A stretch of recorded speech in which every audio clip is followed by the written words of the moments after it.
Hello guys, welcome back to my channel. Guys, CSIR నుంచి permanent government ఉద్యోగాలకు అఫీషియల్గా notification అయితే రిలీజ్ చేయడం జరిగింది. మినిమం క్వాలిఫికేషన్ 10th పాస్ అయితే సరిపోతుందన్నమాట. సో ఆంధ్రప్రదేశ్ తెలంగాణ వాళ్ళకి చాలా మంచి అవకాశం కాబట్టి ఈ ఆపర్చునిటీని యూటిలైజ్ చేసుకోండి. ఇవన్నీ కూడా పర్మనెంట్ గవర్నమెంట్ ఉద్యోగాలు అనమాట. సో మరి నోటిఫికేషన్ సంబంధించి కంప్లీట్ డీటెయిల్స్ చూసే ముందు ఇలాంటి లేటెస్ట్ గవర్నమెంట్ జాబ్ అప్డేట్స్ కోసం మన ఛానల్ అయితే సబ్స్క్రైబ్ చేసుకుని పక్కనే ఉన్న బెల్ ఐకాన్ అయితే యాక్టివేట్ చేసుకోండి. అండ్ అలాగే వీడియోకి ఒక చిన్న లైక్ చేసి సపోర్ట్ అయితే చేయండి గైస్. సో ఇంకా లైక్ చేయకుండా నోటిఫికేషన్ డీటెయిల్స్ అయితే చూసేద్దాం. గైస్, ఈ నోటిఫికేషన్ మనకు సిఎస్ఐఆర్ నేషనల్ మెటరలాజికల్ ల్యాబొరేటరీ నుంచి రిలీజ్ అయిందనమాట. ఈ నోటిఫికేషన్ ద్వారా గ్రూప్ సి నాన్ గెజిటెడ్ పోస్టులు అయితే రిక్రూట్ చేసుకుంటున్నారు. సో ఇక్కడ చూడండి, మల్టీ టాస్కింగ్ స్టాఫ్ పోస్టులు అయితే భర్తీ చేస్తున్నారు అనమాట ఈ నోటిఫికేషన్ ద్వారా. సో ఈ నోటిఫికేషన్ సంబంధించి ఇంపార్టెంట్ డేట్స్ కనుక చూసుకున్నట్టయితే సో 5th జనవరి నుంచి 6th ఫిబ్రవరి వరకు కూడా మీరు ఆన్లైన్లో అప్లై అయితే చేసుకోవచ్చు అనమాట. అదేవిధంగా ఈ నోటిఫికేషన్కి ఇండియన్ సిటిజన్స్ ఎవరైనా అప్లై అయితే చేసుకోవచ్చు. అంటే మన ఆంధ్రప్రదేశ్ తెలంగాణ 2 రాష్ట్రాల వాళ్ళు మెయిల్ అండ్ ఫీమేల్ క్యాండిడేట్స్ ఇద్దరు కూడా అప్లై అయితే చేసుకోవచ్చు గైస్. మంచి ఆపర్చునిటీ యూటిలైజ్ చేసుకోండి. అదేవిధంగా ఇక్కడ సో వేకెన్సీస్ డీటెయిల్స్ కనుక చూసుకున్నట్టయితే గైస్ ఇక్కడ చూడండి, మనకు టోటల్గా 22 వేకెన్సీస్ అయితే ఉన్నాయన్నమాట. సో అన్రిజర్వ్ వాళ్ళకి 7, ఈడబ్ల్యూఎస్ వాళ్ళకి 4, ఓబీసీ వాళ్ళకి 3, ఎస్టీ వాళ్ళకి 8. సో ఇలా మనకు కేటగిరీ వైజ్ అయితే ఇక పోస్టులు అయితే రిజర్వేషన్ అయితే చేయబడింది. సో క్వాలిఫికేషన్స్ కనుక చూసుకున్నట్లయితే మనకి ఇక్కడ పోస్ట్ కోడ్ అదేవిధంగా మల్టీ టాస్కింగ్ స్టాఫ్ పోస్ట్లోనే సో పోస్ట్ కోడ్లు మెన్షన్ చేసేసి వాటికి తగ్గ క్వాలిఫికేషన్స్ అయితే మెన్షన్ చేయడం జరిగింది. ఆ క్వాలిఫికేషన్స్ కనుక ఉన్నట్టయితే మీరు అప్లై అనేది చేసుకోవచ్చు అనమాట. సో ఇక్కడ చూడండి, post code M01 multi tasking staff పోస్ట్కి వచ్చేసి టోటల్గా మనకు సో 14 వేకెన్సీస్ అయితే ఉన్నాయి. సో 10th క్వాలిఫికేషన్స్తో అనమాట. జస్ట్ మీ దగ్గర 10th పాస్ అయినటువంటి సర్టిఫికేట్ ఉంటే చాలు ఈ యొక్క పోస్ట్ కోడ్ 1కి అయితే అప్లై చేసుకోవచ్చు అనమాట. అదేవిధంగా పోస్ట్ కోడ్ M02 కనుక చూసుకున్నట్టయితే ఇందులో మనకు 2 వేకెన్సీస్ అయితే ఉన్నాయి. ఐటీఐ పాస్ ఎలక్ట్రీషియన్ ట్రేడ్లో ఐటీఐ క్వాలిఫికేషన్స్ ఉన్న వాళ్ళైతే ఎలిజిబుల్. అదేవిధంగా పోస్ట్ కోడ్ 3కి వచ్చేసి 1 వేకెన్సీ అయితే ఉంది. సో కార్పెంటర్ ట్రేడ్ విభాగాల్లో ఐటీఐ క్వాలిఫికేషన్ వాళ్ళు అప్లై చేసుకోవచ్చు. అదేవిధంగా పోస్ట్ కోడ్ 4కి వచ్చేసి ఐటీఐ విభాగాల్లో ఫిట్టర్ ట్రేడ్ విభాగాల్లో క్వాలిఫికేషన్స్ ఉన్న వాళ్ళైతే అప్లై చేసుకోవచ్చు.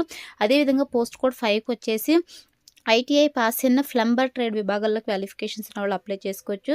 పోస్ట్ కోడ్ 6కి వచ్చేసి ITI pass in air condition ACR and refrigeration trade విభాగాల్లో క్వాలిఫికేషన్స్ ఉన్న వాళ్ళు అప్లై అనేది చేసుకోవచ్చు.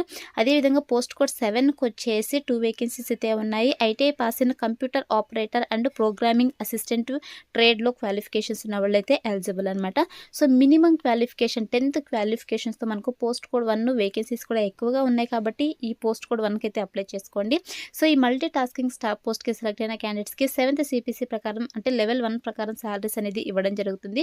18,000 నుంచి 56,900 రూపీస్ వరకు పర్ మంత్ శాలరీ ఇవ్వడం జరుగుతుంది.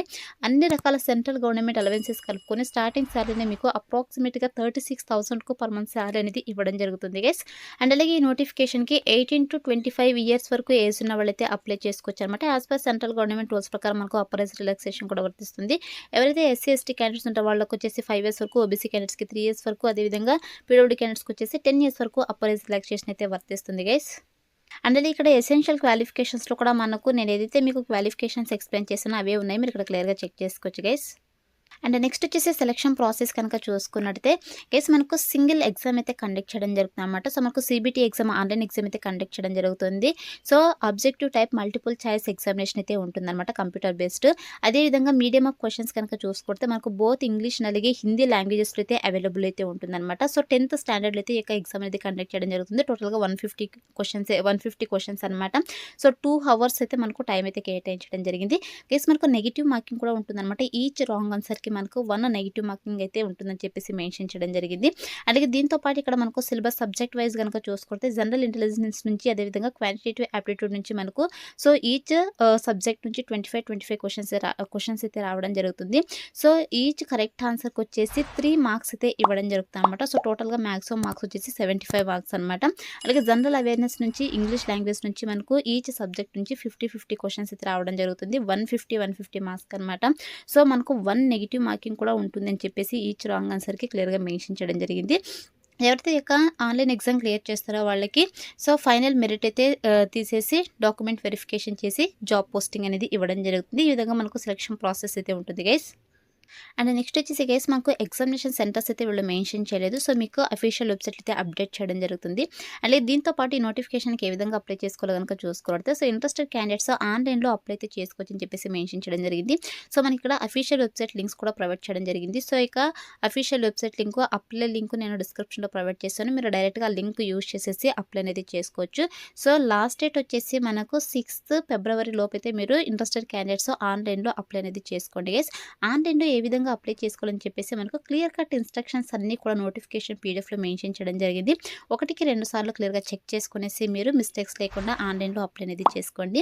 అదేవిధంగా మీరు ఈ నోటిఫికేషన్‌కి అప్లై చేసుకోవాలంటే అప్లికేషన్ ఫీ అయితే పే చేయాల్సి ఉంటుంది.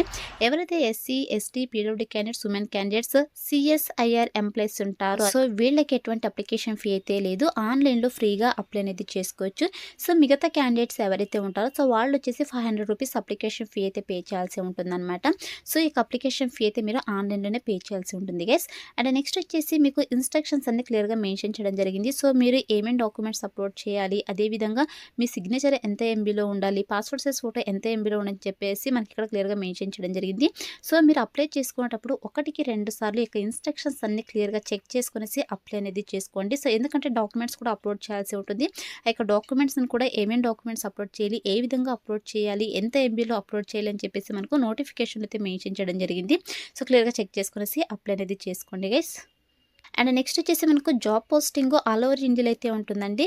సో మనకు ఈ యొక్క సిఎస్ఐఆర్ సంస్థ వచ్చేసి మనకు హైదరాబాద్ లొకేషన్, అదేవిధంగా బెంగుళూరు లొకేషన్‌లో కూడా ఉంది కాబట్టి మన సొంత రాష్ట్రాల్లోనే జాబ్ పోస్టింగ్ వచ్చేటువంటి అవకాశం అయితే ఉంటుంది కాబట్టి సో మార్క్స్ అప్లై చేసుకోవడానికి ట్రై చేయండి.